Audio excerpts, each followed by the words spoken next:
यह घटना अमेरिका के इतिहास की सबसे बड़ी दुर्घटना है, क्योंकि वहां पर जुलाई 2016 में एक आदमी जोकर की ड्रेस में लोगों को परेशान करता, उन्हें किडनैप करता था और कई बार तो उन्हें मार भी दिया करता था।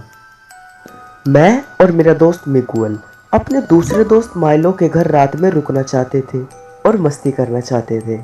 हम माइलो के घर दोपहर को लगभग 3 बजे पहुंच गए।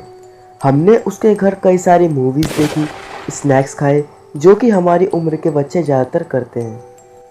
माइलो का घर पार्क के दूसरी तरफ था, जो कि हमारे घर से काफ़ी पास था, इसलिए मैं और मिगुअल ज़्यादातर अपने घर पर लेट जाया करते थे। बहुत सारी मूवीज़ देखने के बाद हम बोर हो गए और हमने तय किया कि थोड़ी देर पार्क में जाकर टहल लिया जाए। जब हम पार्क पहुंचे तो लगभग 2:30 बज रहे थे। शुरू में हम ट्रैक पर चलते हुए अपने स्कूल के बच्चों के बारे में बात करने लगे। बाद में जब हम ट्रैक से लगे पार्क के बाथरूम के पास पहुंचे तो वह पल था जब मैंने उसे देखा। वहाँ एक आदमी खड़ा था जो कि ब्लैक एंड वाइट जोकर के कपड़ों में और बिना मास्क के झूले के पास खड़ा था। वो हमारी ओर देख रहा था और उसका सिर सीधी तरफ हल्का सा मुड़ा हुआ था।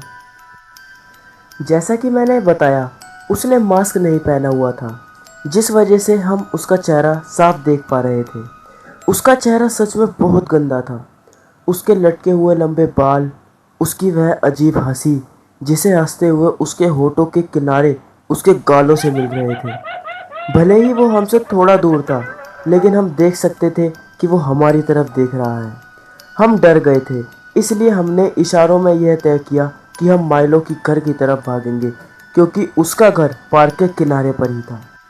हमने फुसफुसाते हुए गिनती गिनना चालू किया, 3, 2, 1, और हमने भागना शुरू किया। हम जितनी तेज दौड़ सकते थे हम उतना तेज दौड़े। लगभग 1 मिनट दौड़ने के बाद हम माइलो की घर की सड़क तक पहुंचे और हमने फिर दौड़ना शुरू किया। हम उसके घर तक पहुंच गए तो हम उस आदमी को देखने के लिए पीछे मुड़े, पर जो हमने देखा उसने हमारा डर और बढ़ा दिया। हमने देखा कि वो आदमी जोकर की ड्रेस में रोड के कोने पर लगी स्ट्रीट लाइट के नीचे खड़ा था।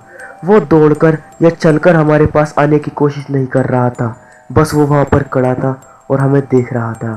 कुछ भी हो, हमें यकीन था कि वो हमारा पीछा कर रहा था और हम साफ देख पा रहे थे कि उसके नीचे उसके हाथ में एक शार्प किचन नाइफ था। हमने जोर जोर से माइलो के घर का दरवाज़ा खटखटाया और घर के लिविंग रूम में भागे। माइलो ने हमसे पूछा कि क्या हुआ, तो हमने उसे हमारे साथ हुई सारी बातें बता दी। उसके घर के गेट पर एक कैमरा लगा हुआ था, इसलिए हम सब चुपचाप बैठ गए और दीवार पर लगे मॉनिटर में देखने लगे।